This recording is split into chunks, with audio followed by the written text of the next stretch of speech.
നമ്മുടെ തൊട്ടടുത്ത രാജ്യമാണ് ചൈന എന്ന് പറയുന്ന രാജ്യം. ആ രാജ്യം കിടന്ന് വിറക്കുകയാണ്. എന്ത് ചെയ്യണമെന്നറിയാതെ പേടിച്ച് വിറക്കുകയാണ് ആ രാജ്യം. ഏകദേശം 600ഓളം 700ഓളം ആളുകൾ മരണത്തിന്റെ അവസാന ഘട്ടങ്ങളിലാണ്.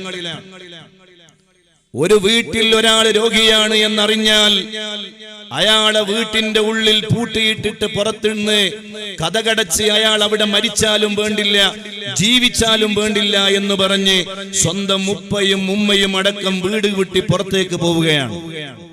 ഗൗരവമുള്ള വിഷയമാണ്. ഇന്ന് ഞാൻ അറിഞ്ഞ വിഷയം, കേരളത്തിലെ ഏതോ ഒരു പെൺകുട്ടിക്ക്, ചൈനയിൽ നിന്ന് വന്ന ഒരു പെൺകുട്ടിക്ക് ആ രോഗം, കൊറോണ എന്ന് പറയുന്ന മാരകമായ രോഗം പിടിപെട്ടിട്ട് ചികിത്സയിലാണ്, നിരീക്ഷണത്തിലാണ് എന്നാണ് അറിയാൻ കഴിയുന്നത്. ഏതാണ് ഈ ചൈന എന്ന് പറയുന്ന രാജ്യം? ആ രാജ്യത്ത് ചില സ്ഥലങ്ങളിൽ നോമ്പ് നോക്കാൻ അവരെ അനുവദിക്കാറില്ല. സ്ത്രീകൾക്ക് പർദ്ദയിട്ട് നടക്കാൻ അനുവദിക്കാറില്ല.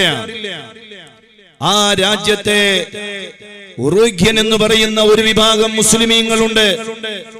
ആ മുസ്ലിമീങ്ങൾ ഏതോ ഒരു തടവറക്കുള്ളിൽ, ഏതോ ഒരു സ്ഥലത്ത് അവരെ വലിയ ഭിത്തികൾക്കുള്ളിൽ വലിയ അണ്ടർഗ്രൗണ്ടുകൾ ഉണ്ടാക്കി ഭൂമിയുടെ അടിയിൽ വസിപ്പിച്ചിരിക്കുകയാണ്.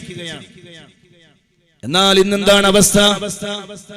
ആ രാജ്യത്തെ ഒരു മുസ്ലിമായി ജനിച്ച ഒരു സ്ത്രീക്ക് പർദ്ദ ധരിക്കാൻ പാടില്ല.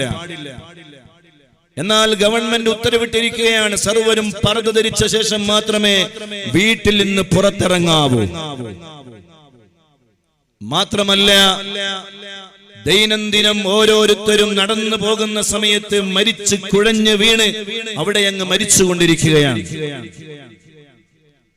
ജീവിതത്തിന് വേണ്ടി കേഴുകയാണ്. ഇനി എന്ത് എന്ന ചോദ്യത്തിന്റെ മുന്നിൽ ഉത്തരം കിട്ടാതെ നെട്ടോട്ടമോടുകയാണ് ആ രാജ്യത്തെ ജനവിഭാഗങ്ങൾ. മാത്രവുമല്ല, സന്താനത്തെ ധാരാളം, ഓരോരുത്തരും ഓരോ സ്ത്രീകളും ധാരാളം പ്രസവിക്കുന്നു എന്ന കാരണത്താൽ സന്താന ഉൽപാദനത്തിന് നിയന്ത്രണം ഏർപ്പെടുത്തിയ രാജ്യമാണ് ചൈന എന്ന് പറയുന്ന രാജ്യം. ആ രാജ്യം ഇതാ ഇപ്പോൾ കിടന്ന് വിറക്കുകയാണ്.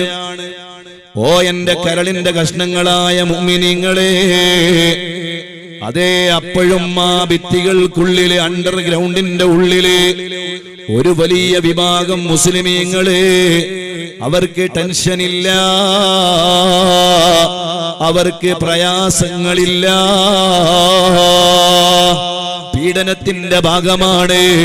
വലിയ ഭൂമിയുടെ അടിയിൽ അണ്ടർഗ്രൗണ്ടുകൾ ഉണ്ടാക്കി അവരവിടെ താമസിപ്പിച്ചതെങ്കിലും ഈ രോഗം വന്ന് എല്ലാവരും പേടിച്ച് വിറക്കുമ്പോഴും ഭൂമിയുടെ അടിയിൽ അണ്ടർഗ്രൗണ്ടിൽ കഴിയുന്ന ഒരു വിഭാഗം മുസ്ലിമീങ്ങൾ, ആ മുസ്ലിമീങ്ങൾക്ക് പേടിയില്ല, ഭയമില്ല. ചൈന എന്ന് പറയുന്ന രാജ്യത്തെ ഒരു ഉൽപ്പന്നം വിൽക്കാത്ത ഒരു രാജ്യം ലോകത്തെവിടെയെങ്കിലും ഉണ്ടാകുമോ എന്ന് ചോദിച്ചാൽ ഇല്ല എന്നാണ് അതിന്റെ ഉത്തരം. ഒരു സ്വിച്ചിട്ടാൽ ലോകം മുഴുവനും അതേ നാമാവിശേഷമാക്കാവുന്ന വലിയ ഉഗ്രസ്ഫോടനങ്ങളുള്ള, വലിയ മാരകായുധങ്ങളുള്ള രാജ്യമാണ് ചൈന. ആ ചൈന എന്ന് പറയുന്ന രാജ്യം അതേ ഒരു രോഗത്തിന്റെ പേരിൽ പേടിച്ച് വിറക്കുകയാണ്. എത്രയോ ആയിരക്കണക്കിന് ആളുകൾ മരിച്ചു കഴിഞ്ഞിരിക്കുകയാണ്. 10,000-കണക്കിന് ആളുകൾ അതാ നിരീക്ഷണത്തിലാണ്. സുബ്ഹാനല്ലാഹ്. ഒരു കാര്യം നമ്മൾ ഉറപ്പിക്കേണ്ടതുണ്ട്, അള്ളാഹുവിന്റെ പരിശുദ്ധ ദീനിനോട് ആര് കളിച്ചാലും അള്ളാഹു അവരെ വെറുതെ വിടുകയില്ല. നീല നിറവാനിൽ നൂറാ